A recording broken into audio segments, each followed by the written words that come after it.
News 24 తెలుగుకి స్వాగతం. వార్తలోని ముఖ్యాంశాలు ఇప్పుడు చూద్దాం. పోరుమావిళ్ల గ్రామ పంచాయతీ అన్వర్ హాస్పిటల్లో కాంగ్రెస్ పార్టీ నాయకులు మాజీ రాజ్యసభ సభ్యులు డాక్టర్ తులసిరెడ్డి, బద్వేల్ కాంగ్రెస్ పార్టీ అభ్యర్థి విజయజ్యోతి, కడప జిల్లా మైనార్టీ సెల్ అధ్యక్షులు డాక్టర్ అన్వర్ పాషా విలేకరుల సమావేశం నిర్వహించారు. ఈ సమావేశంలో విజయజ్యోతి మాట్లాడుతూ, కేంద్రంలో కూటమి ప్రభుత్వంలో బీజేపీ అధికారంలో ఉండడం వల్ల రాష్ట్రానికి రావాల్సిన నిధులు, ప్రజలకు ఇచ్చిన హామీలను నెరవేర్చాలని డిమాండ్ చేశారు. పోరుమావిళ్ల పట్టణంలో నిలిపివేసిన రహదారి వలన ప్రజలు ఇబ్బందుల గురించి వివరించారు. దీనికి తగు పరిష్కారం వెంటనే చేయాలని డిమాండ్ చేశారు.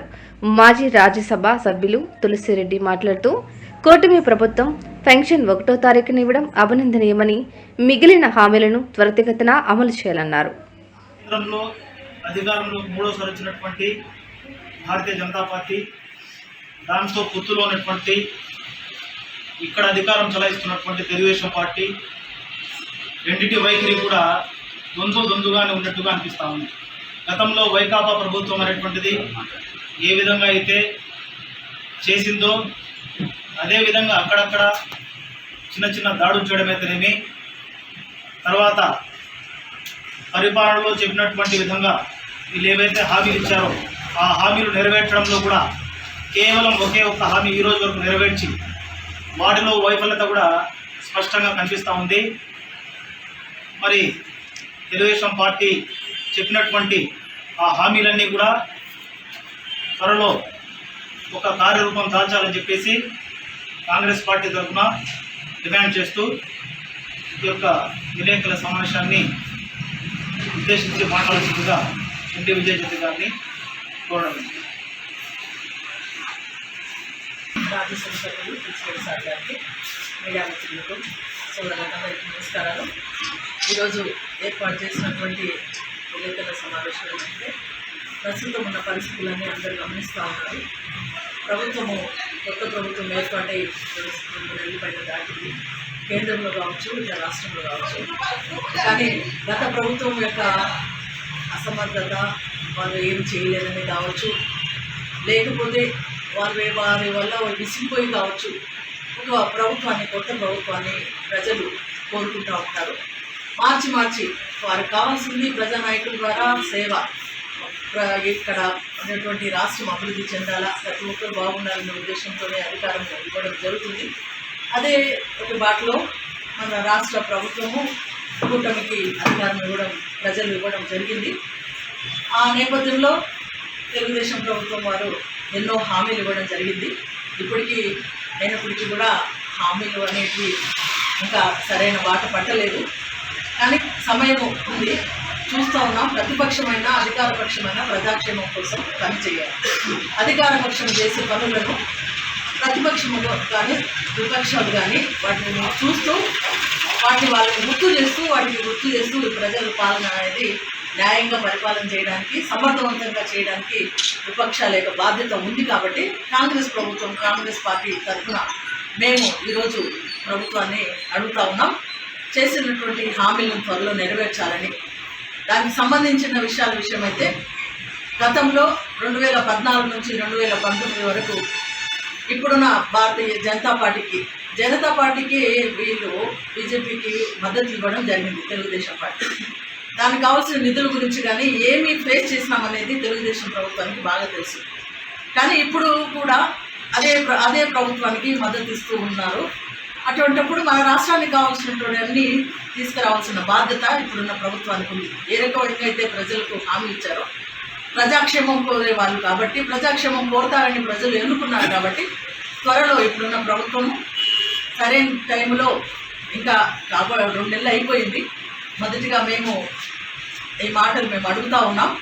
త్వరలో కావాల్సిన నిధులను తెప్పించి ఈ యొక్క ప్రాంతాల అభివృద్ధి కోసం, ప్రజల క్షేమం కోసం, చెప్పినటువంటి పథకాలను అమలు కోసం చేయాలని మేము కోరుకుంటూ డిమాండ్ చేస్తూ ఉన్నాం. కాంగ్రెస్ పార్టీ ఎప్పుడు ప్రజల పార్టీ, ప్రజాపక్షంగా ఉండే పార్టీ, ప్రజల కోసం పోరాడే పార్టీ. కాబట్టి మేము చూస్తూ ఉన్నాము ఎంతవరకు ఏంటి అనేది. కేంద్రంలో మా రాహుల్ గాంధీ గారి నాయకత్వంలో కావచ్చు, ఇక్కడ ఉన్నటువంటి రాష్ట్ర మా యొక్క అధ్యక్షురాలు షర్మిలారెడ్డి నాయకత్వం కావచ్చు, మేము పార్టీ తరఫున ప్రభుత్వం యొక్క పథకాలను, ప్రభుత్వం చేసే పనులను మేమన్నీ దాన్ని గుర్తిస్తూ వారికి గుర్తు చేస్తూ మేము కూడా ప్రభుత్వానికి సహకరిస్తామని తెలియజేసుకుంటూ, మరొక విషయం ఈ ప్రాంతానికి సంబంధించి అయితే నేను మీడియా మూలకంగా నేను ఇక్కడ ఉన్నటువంటి తెలుగుదేశం పార్టీ కాదే గవర్నమెంట్ వాళ్ళే అధికారులు కావచ్చు, నాయకులు కావచ్చు, ప్రతినిధులు కావచ్చు, వారిని కోరుకుంటా ఉన్నా.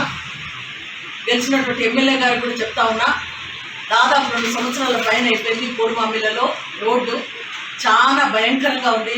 దానివల్ల అంబేద్కర్ సర్కిల్ నుంచి ఇంతవరకు కోరుమామి సెంటర్ వరకు కూడా ఆ రోడ్డు అట్లనే నిలబడిపోయింది. మరి ఎందువరకు నిలబడిపోయిందో అందరికీ తెలిసిన విషయమే. ఇప్పుడున్న ప్రభుత్వం తొందరలో దానికి చర్యలు తీసుకొని చేయకపోతే ప్రజలు వచ్చే డస్ట్తో అనారోగ్యం పాలవుతారు. అదేవిధంగా ఆ యొక్క ట్రాఫిక్ కూడా చాలా ఇబ్బందిగా ఉంది, ఎన్నో ప్రమాదాలకు గురి అయ్యేటట్టుంది. కాబట్టి ఒకసారి దాన్ని గుర్తించి సరైనటువంటి చర్యలు తీసుకుని తొందరలో దాన్ని పూర్తి చేయాలని నేను కోరుకుంటాను. Thank you. ఎన్నో ఆశలు ఆకాంక్షలతో రాష్ట్ర ప్రజానీకం చంద్రబాబు నాయుడు గారి నాయకత్వంలోని టీడీపీ కూటమికి ఓట్లు వేసి అఖండ మెజార్టీ ఇచ్చారు.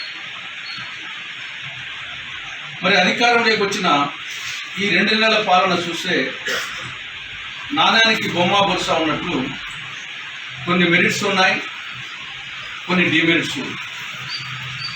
మనం మెరిట్స్ తీసుకుంటే మొదటి రోజు ముఖ్యమంత్రిగా ప్రమాణ స్వీకారం చేసిన మొదటి రోజునే 5 సంతకాలు చేశారు. డెఫినెట్గా అది మెరిట్ కింద పరిగణించారు. దాంట్లో 1 mega DSC, 2 land titling act రద్దు, 3 సామాజిక పెన్షన్లు, 4 రైతులు ప్రభుత్వం నుండి ఆర్థిక సహాయం కోసం ఎదురు చూస్తూ ఉన్నారు. మరి రైతులకు సహాయం చేయడానికి ఇంతకంటే మించిన సమయం ఉంటున్నది. సీజన్ దాటిపోయాక అలా ఉపయోగం ఉండదు.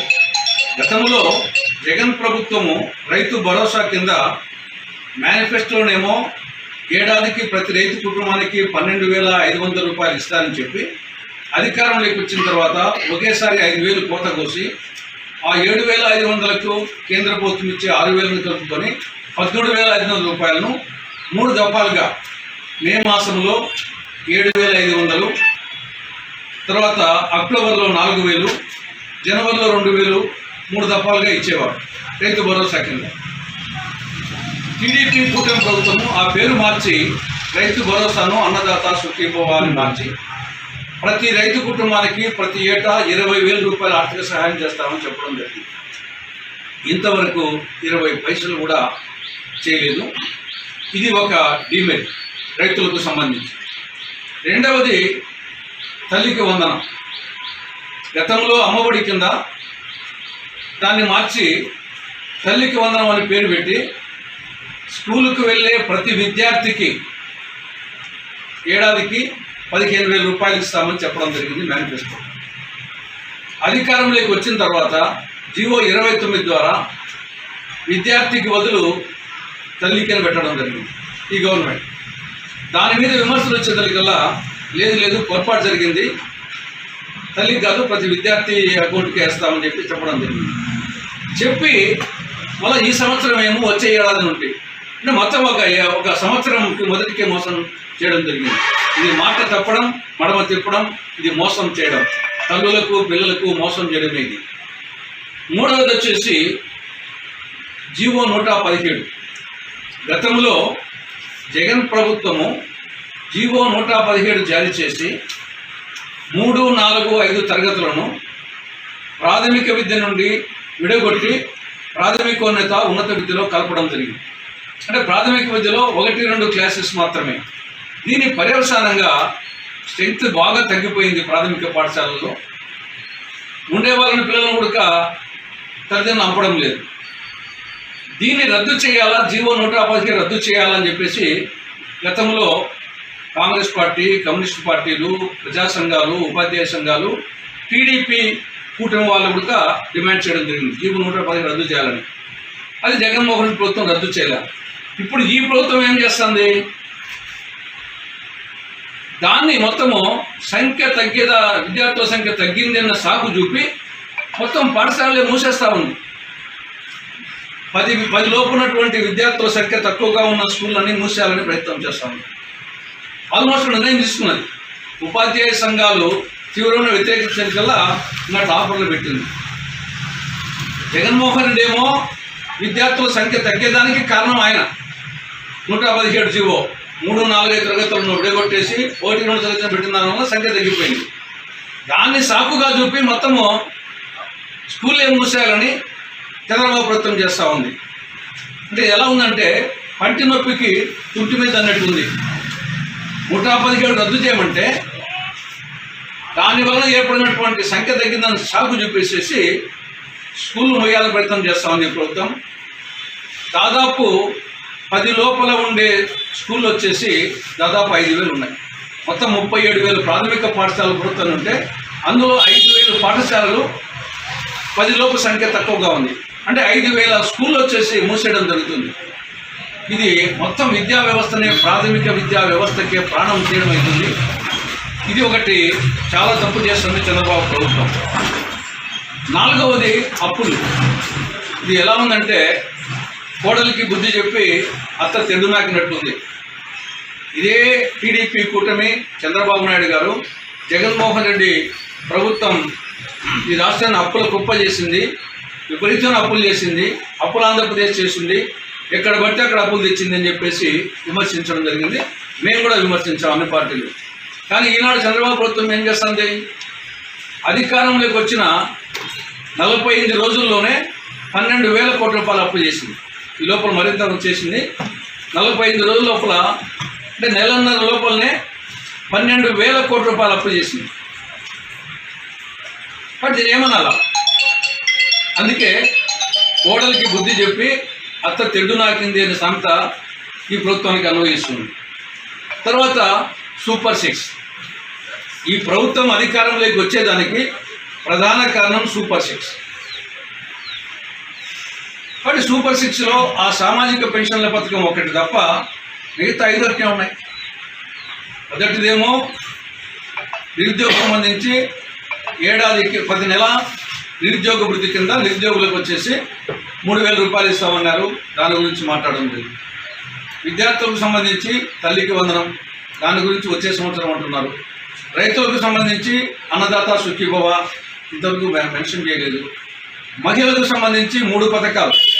ఒకటి 19 నుండి 59 సంవత్సరాల వయసు గల మహిళలకు వచ్చేసి నెలకు 1,500 రూపాయలు. రెండవది ప్రతి ఇంటికి ఏడాదికి 3 ఉచిత గ్యాస్ సిలిండర్లు. మూడవది బస్సుల్లో ఉచిత ప్రయాణం. ఈ 3 దాంట్ల గురించి ఇంతవరకు మాట్లాడడం లేదు. 5వది ఎస్సీ, ఎస్టీ, బీసీ, ముస్లిం మైనార్టీలకు సంబంధించి వాళ్ళకు 50 సంవత్సరాలకే పెన్షన్ ఇస్తారని చెప్పడం జరిగింది. దాని గురించి మాట్లాడడం లేదు. కాబట్టి సూపర్ 6 పథకాలను ఖచ్చితంగా మీరు అధికారం వచ్చడానికి ప్రధాన కారణం అది. సూపర్ 6 పథకాల్లో మీరు చెప్పినట్టు అన్ని పథకాలను అమలు చేసి తీరాల్సిందే.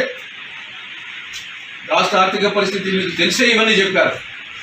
ఈరోజు వచ్చేసి ఈ యొక్క శ్వేతపత్రాల పేరుతో సాకు పత్రాలు సృష్టించి మేము ఏదో అనుకున్నాము, ఖజానా ఖాళీగా ఉంది అని బేల మాటలు మాట్లాడితే కుదరదు.